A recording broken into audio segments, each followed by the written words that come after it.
एकूणच जर आपण बघितलं तर आपली जी हिस्सेदारी आहे ही हिस्सेदारी निश्चितपणे त्या ठिकाणी वाढते आहे। आणि आज अर्थव्यवस्था जेव्हा देशाची विस्तारित होते तेव्हा आपण हे देखील लक्षात घेतलं पाहिजे की पूर्वी इंडस्ट्रियल राज्य ही 4 होती, आता 10च्या वर झालेली आहेत। सगळी राज्य कम्पीट करतायत।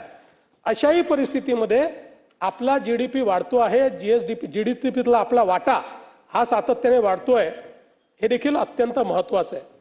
आणि म्हणून मला असं वाटतं की छत्रपती शिवरायांनी देखील आपल्याला जो महाराष्ट्र धर्म सांगितला तो आपण सगळे जाणतोच। मराठा तितुका मिळवावा, महाराष्ट्र धर्म वाढवावा, आहे तितुके जतन करावे, पुढे अनेक मिळवावे, महाराष्ट्र राज्य करावे जिकडे तिकडे। अशा पद्धतीनं सगळ्या क्षेत्रांमध्ये महाराष्ट्राला पुढे नेण्याचा प्रयत्न आपण चाललो आहे। पण मला असं वाटतं की आपली कॅसेट जी आहे ती पुढेच जात नाही, ती अडकलेलीच आहे। गुजरातेत उद्योग चालले आहेत, राज्यात रोजगार निर्मिती होत नाही आहे, रोड मॅप बनवला तो काही योग्य नाही आहे। बरं, उद्योग चालले ते सांगता नाही, 22 पासनं नवीन तुम्हाला उद्योगही सापडले नाही, तेच सांगताय। म्हणजे 22 पासनं 100 वेळा त्या उद्योगांच्या संदर्भात या सभागृहाबाहेर सांगितलं तरी पुन्हा तुमची रेकॉर्ड तिथेच जाऊन अडकते। तोच कुठला सॅफ्रॉनचा उद्योग आणि तोच कुठला, म्हणजे तो तर आमचं सरकार याच्या आधीच चालला गेला होता, तरी आमच्यावर तुम्ही मारला आपला।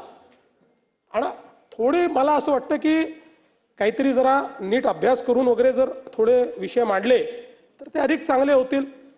किंवा कदाचित मला असं वाटतं की तुम्ही गोबेल्सचं ते तत्व अवलंबत असाल की रोज खोटं बोललं तर कधीतरी खरं वाटतं, त्या पद्धतीने या ठिकाणी चाललंय। आणि म्हणून तुम्ही जर विकसित महाराष्ट्राचं आमचं डॉक्युमेंट वाचलं, आम्ही 1947 नाही बोलत आहे डायरेक्ट, आम्ही सांगतोय 2029 जोपर्यंत सरकार आहे या टर्मचं, पुढच्या टर्मला पुन्हा येऊ, 2034 जेव्हा महाराष्ट्र 75 वर्षाचा होईल आणि 2047 अशा तिन्ही टप्प्यांचा उल्लेख आपण याच्यामध्ये केलेला आहे। आणि या प्रत्येक टप्प्यामध्ये आपल्याला काय करायचं आहे, शेवटी जर तुम्ही प्लॅनिंग करणार नाही, त्याची दिशा ठरवणार नाही तर तुम्ही तिथे पोचाल कसे।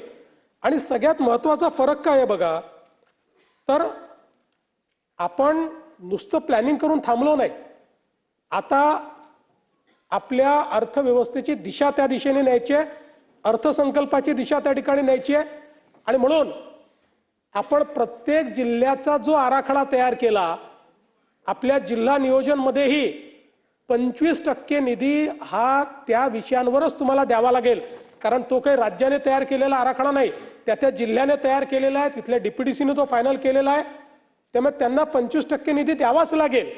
अशा पद्धतीने आपण कंपल्शन केलंय।